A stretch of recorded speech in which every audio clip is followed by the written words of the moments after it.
കിച്ചണിലോട്ട് പോയപ്പോൾ സവാളയും തക്കാളിയും ഒക്കെ വെള്ളത്തിൽ കിടക്കണം. പിന്നെ ചിക്കനെ കണ്ടപ്പോഴാണ് ഇന്ന് സ്പെഷ്യൽ ആണെന്ന് മനസ്സിലായത്. കറിക്ക് ആവശ്യമുള്ള കാര്യങ്ങളെല്ലാം ആദ്യമേ വെട്ടിയൊരുക്കി വെച്ചിട്ടുണ്ടായിരുന്നു.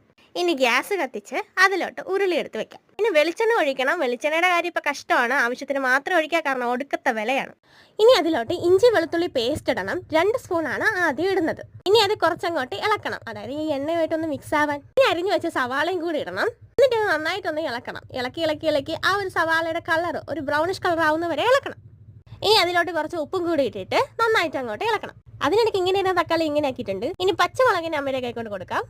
ആ പച്ചമുളകും കൂടെ അതിനകത്തോട്ട് കമത്തിയിട്ട് പിന്നെ അരച്ചു വെച്ച തക്കാളിയും കൂടെ അതിനകത്തോട്ട് ഇടുക. എല്ലാം കൂടെ നന്നായിട്ടൊന്ന് വഴറ്റണം. അത് നന്നായിട്ടൊന്ന് ഒരുമിച്ച് പിടിക്കണം. ഇനി അതിലോട്ട് ഇച്ചിരി മഞ്ഞപ്പൊടിയും കൂടെ ചേർക്കണം. ചേർത്ത് കഴിഞ്ഞ് ഒന്നും കൂടെ അതിന് നന്നായിട്ടൊന്ന് മിക്സ് ചെയ്യണം. എല്ലാം കൂടെ ഒരുമിച്ച് പിടിക്കാനേ നമ്മുടെ മെയിൻ ഹീറോനെ കൊണ്ട് കൊടുക്കാം. ചിക്കൻ കഷ്ണങ്ങളെല്ലാം കൂടെ അരപ്പിലോട്ടിട്ട് വഴറ്റണം.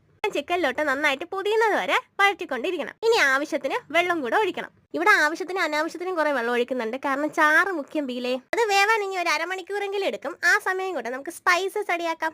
ഒരു ചെറിയ കിണ്ണം എടുക്കണം. അതിനകത്തോട്ട് എരിവിന് ആവശ്യമുള്ള അത്ര മുളക് പൊടി എടുക്കണം, മല്ലിപ്പൊടി എടുക്കണം. മല്ലിപ്പൊടി ഇവിടെ 3 ടേബിൾ സ്പൂൺ ആണ് ഇടുന്നത്. മഞ്ഞപ്പൊടി ഇട്ടായിരുന്നു, അത് ഷൂട്ട് ചെയ്യാൻ മിസ്സായിപ്പോയി. കുരുമുളക് പൊടി അത് 2 ടേബിൾ സ്പൂൺ. പിന്നെ ഗരം മസാല അതും 2 ടേബിൾ സ്പൂൺ.